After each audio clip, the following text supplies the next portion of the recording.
ताज़ा घडामोडी पाहण्यासाठी आमच्या चॅनलला सबस्क्राईब करा, लाईक करा, शेअर करा आणि बेल आयकॉनला प्रेस करा. A7 न्यूजमध्ये आपले स्वागत. गावठी पिस्टलचा धाक दाखवून दरोड्याच्या प्रयत्नात असणारी टोळी जेरबंद. वसमत निळा नांदेड रस्त्यावर गावठी पिस्टलचा धाक दाखवून दरोड्याच्या तयारीत असलेल्या टोळीला स्थानिक गुन्हे शाखा व वसमत ग्रामीण पोलिसांच्या पथकाने जेरबंद केले.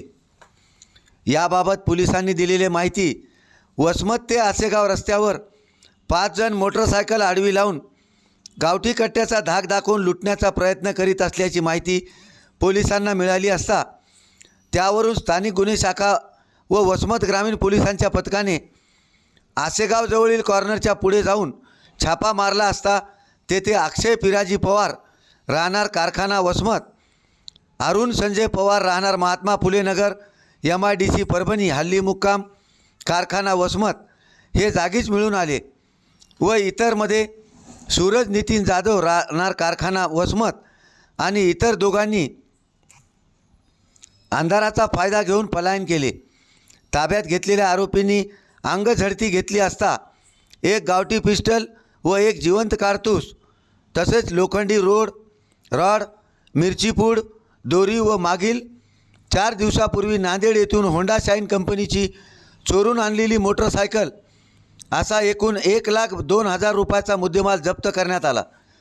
सदरील आरोपी हे शरीर व मालाविरुद्धच्या गुन्ह्यात रेकॉर्डवरील आरोपी असून सूरज नितीन जाधव यांच्यावर यापूर्वी 2 खून, दरोडा, घरफोडी, चोरी असे अनेक गंभीर स्वरूपाचे गुन्हे दाखल असून तो नुकताच MPDAमधून कारागृहाबाहेर सुटला आहे. सदरची कामगिरी जिल्हा पोलीस अधीक्षक श्रीकृष्ण कोकाटे, उपविभागीय पोलीस अधिकारी राजकुमार केंद्रे, स्थानिक गुन्हे शाखेचे पोलीस निरीक्षक विकास पाटील यांच्या मार्गदर्शनाखाली स्थानिक गुन्हे शाखेचे सहाय्यक पोलीस निरीक्षक शिवसाम घेवारे, वसमत ग्रामीण पोलीस ठाण्याचे सहाय्यक पोलीस निरीक्षक गजानन बोराटे, पोलीस अंमलदार गजानन पोकळे, भुजंग कोकरे, आकाश टापरे, साईनाथ कंठे, विजय उपरे, साहेबराव चव्हाण, विभूते यांनी केली आहे.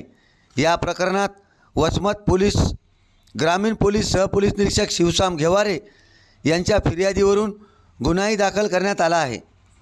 A7 न्यूजसाठी अनिस अहमद, हिंगोली.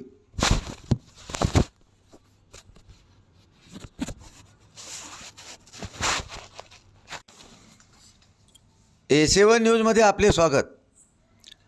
गावठी पिस्टलचा धाक दाखवून दरोड्याच्या प्रयत्नात असणारी टोळी जेरबंद.